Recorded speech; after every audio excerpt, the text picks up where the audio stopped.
The intergalactic trading post of Nexus 7 hummed with the voices of 1,000 species, each more impressive than the last. Towering Krillians with their chitinous armor negotiated with floating ethereals whose bodies shimmered like captured starlight.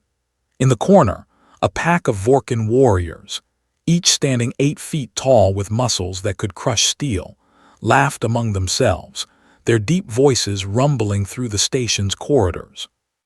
And then there was William. He sat alone at a corner table in the cantina, nursing a drink that tasted vaguely of copper and regret. His jumpsuit was patched in 3 places, his boots worn thin from years of hauling cargo across forgotten sectors. Nobody looked at him. Nobody ever did. Humans were the galaxy's newest addition, barely a century into the wider cosmos, and they'd earned a reputation as the universe's most unremarkable species. Not the strongest, not the smartest, not the fastest or the most technologically advanced, just there, surviving on the scraps of jobs that other species found beneath them. William had made peace with that a long time ago. "Attention all personnel," the station's AI announced, its voice crisp and emotionless. "The choosing ceremony will commence in 1 standard hour. All registered participants, please proceed to Arena Bay 7. William's heart skipped. He'd almost forgotten. 3 months ago, in a moment of weakness, or perhaps madness, he'd registered for the ceremony. The chance to bond with a Kethrax, one of the galaxy's most revered predators. The leopard-like creatures from the jungle world of Cathara were more than just animals. They were partners, companions, warriors. A being bonded with a Kethrax gained not just an ally but a piece of living legend. The problem: in 200 years of ceremonies, no human had ever been chosen. Arena Bay 7 was packed. William squeezed through the crowd, finding a spot near the back behind a group of Draxian scouts. Each participant wore their species' finest: ceremonial armor, traditional robes, technological augmentations that gleamed under the harsh lights. William wore his patched jumpsuit. A Vorkan warrior standing nearby noticed him and nudged his companion. "Look, a human registered. This should be entertaining." The laughter spread like ripples in water. Even some of the more dignified species, the Archons in their flowing robes, the silicon-based Lythans, exchanged amused glances. William kept his eyes forward. He'd heard it all before. The arena's center platform descended from the ceiling, and on it stood a single figure, Maya, the Kethrax handler. She was Catharin herself, her skin bearing the traditional markings of her people, swirling patterns that seemed to shift in the light. Her eyes, golden and sharp, scanned the crowd with the intensity of a predator. "Welcome," Maya's voice cut through the noise like a blade. "Today, 7 Kethrax seek their partners. The bond cannot be forced, cannot be purchased, cannot be earned through strength or status alone." Her gaze swept across the assembled warriors and nobles. "The Kethrax choose based on something deeper, something your kind calls soul compatibility." Behind her, 7 containment fields shimmered. Through them, William could see movement, sleek, powerful forms packing with barely contained energy.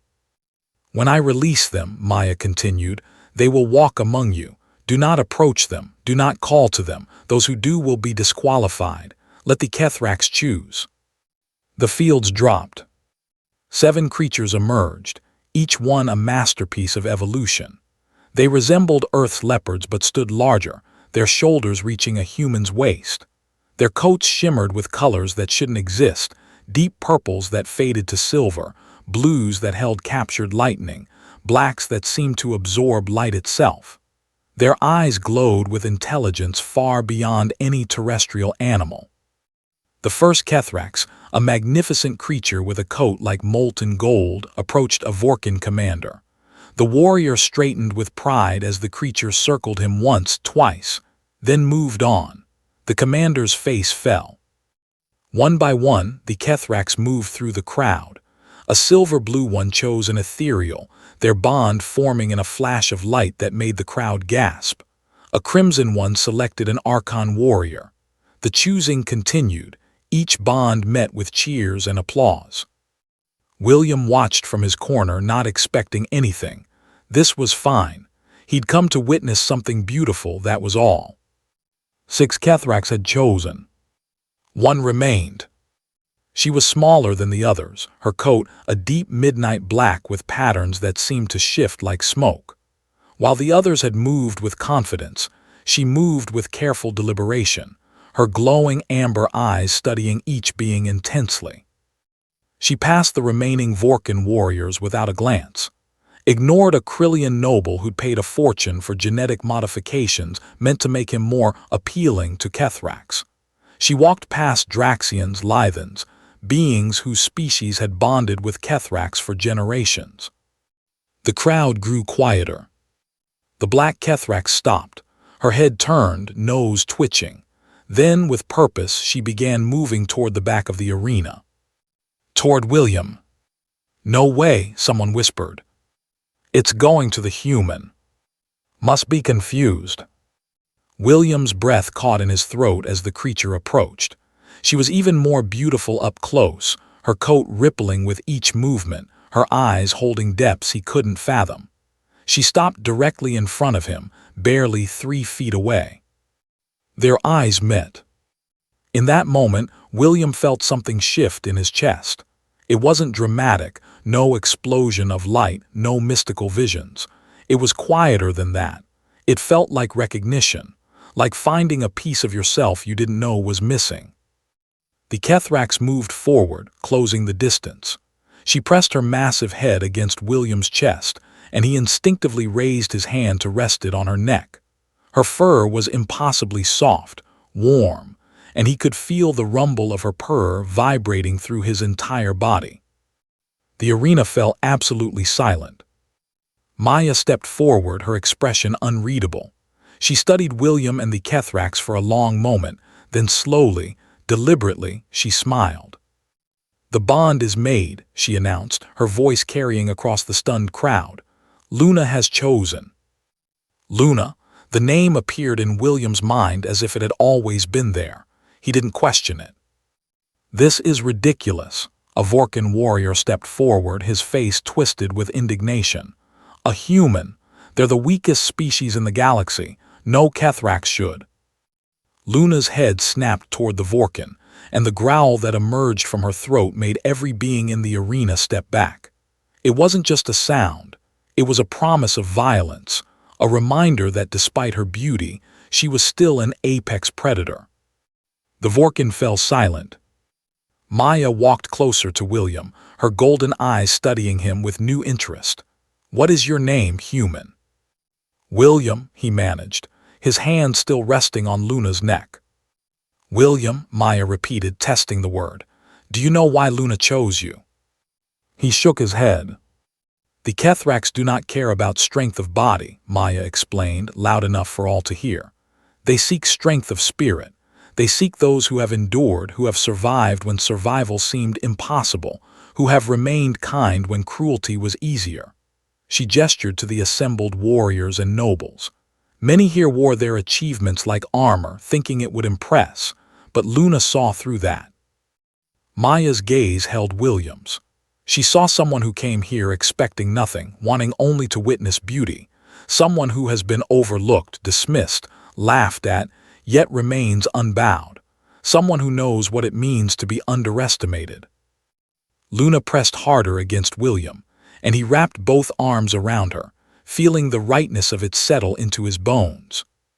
"The humans," Maya said, addressing the crowd now, "may not be the strongest or the fastest, but they possess something else: resilience, hope, the stubborn refusal to give up even when the universe tells them they don't matter." She smiled. "Luna values that above all else." The ceremony concluded in a daze. Other participants left with their bonded Kethraks, but William barely noticed. He and Luna remained in the arena long after the others had gone, simply existing together, learning each other's presence. Maya approached one final time. "You will need training," she said. "Both of you. The bond is just the beginning." "I understand," William said. "Do you?" Maya's expression turned serious. The galaxy will not accept this easily. A human bonded to a Kethrax challenges their assumptions about your species. Some will resent it. Others will try to test you to prove Luna made a mistake. William looked down at Luna, who gazed back with absolute trust in her amber eyes. Something fierce awakened in his chest, not anger but determination. "Let them try," he said quietly. Maya laughed, the sound genuine and warm. "Yes, I think you'll do just fine." She turned to leave, then paused. "William, Luna is not just any Kethrax. She is the daughter of the matriarch. Her lineage is among the most ancient and revered. When she chose you, she didn't just choose a partner. She chose to make a statement." "What statement?" "That humanity deserves to be seen." As William and Luna left Nexus 7 together, heading toward the ship that would take them to Cathara for training, he passed the same cantina where he'd sat alone hours earlier. The Vorkan warriors were still there, watching through the windows as he walked by. They weren't laughing anymore. William didn't gloat, didn't even acknowledge them. He simply walked on, Luna at his side, her presence a constant warmth against his leg. For the first time in his life, William didn't feel invisible. He felt seen. Not because he'd changed, but because someone, something, had finally looked past the surface and recognized what lay beneath. The galaxy had laughed at the human nobody.